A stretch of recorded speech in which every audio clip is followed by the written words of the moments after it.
Welcome to the Archive Network. I'm Aurelius, and with me, as always, Malik. We curate the Treaty Archive. Today we open a new file. Treaty of Berlin, 1878. Malik, you've had this one on your desk for a while. In the heart of Europe, old empires teetered as new nations stirred.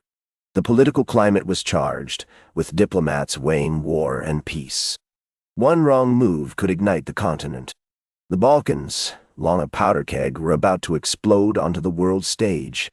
The Treaty of Berlin was not just a document, it was a last-ditch attempt to contain chaos. But it wasn't merely about containing chaos, Aurelius. These were real people's lives at stake, each with their own stories and dreams. Nationalist movements were surging across the Balkans, fueled by a deep desire for freedom from centuries of oppression. The Ottoman Empire, once a dominant force, was crumbling, and with that power vacuum, uncertainty loomed.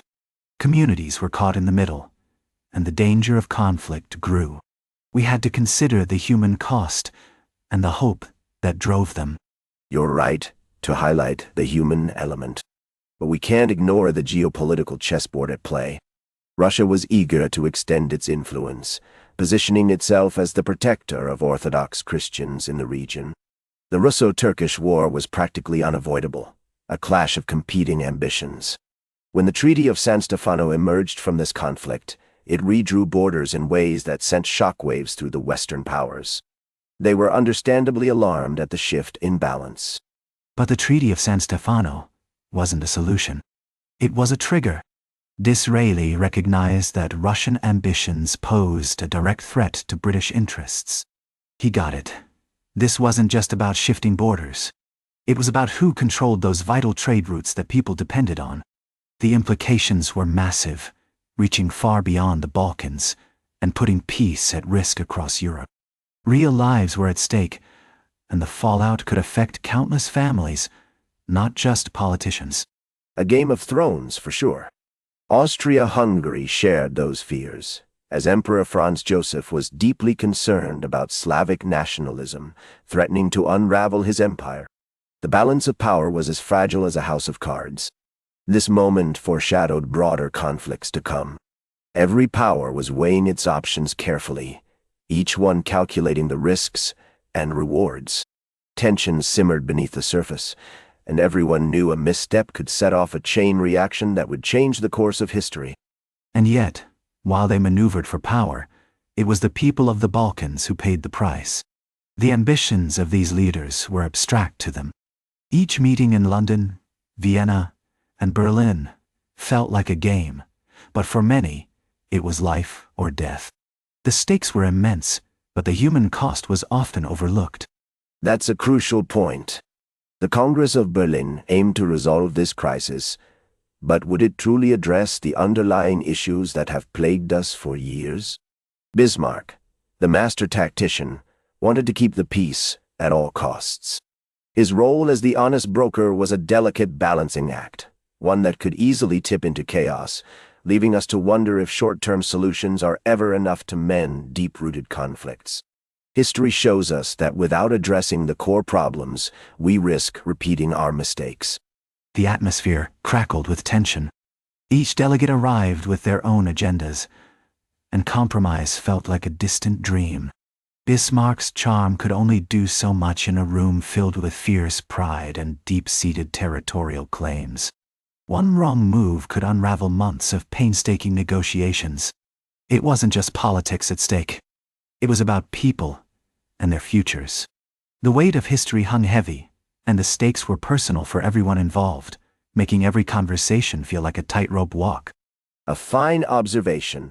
The demands made during this period were dizzying, to say the least. Bulgaria's status quickly became a flashpoint, with Russia and the Western powers at each other's throats. Serbia, Montenegro, and Romania were all pressing hard for recognition and territory, eager to expand their influence. Meanwhile, the battered Ottoman Empire clung desperately to its remaining lands, fighting off the inevitable. Each side calculated their tactics with precision, aware that the slightest misstep could tip the balance of power in this chaotic landscape. But The real question is, could they truly put aside their rivalries for the greater good? The fear of war loomed over every exchange, casting a shadow on every handshake. It wasn't just about boundaries. It was about the lives of everyday people who would bear the cost of conflict. A fragile peace hung in the balance, one that could shatter at any moment. Bismarck's balancing act was a tightrope walk, and the world was watching, waiting to see what would happen next. As negotiations dragged on, whispers of walkouts and ultimatums filled the air like a thick fog. The stakes were rising daily. Diplomats held their nerves, but for how long could they maintain that facade? The balance of power in Europe was precarious, teetering on a knife's edge, and the fate of the Balkans was equally uncertain. We could sense a storm brewing, and if action wasn't taken soon, the consequences could be dire, rippling far beyond the borders of these nations. Each moment was critical.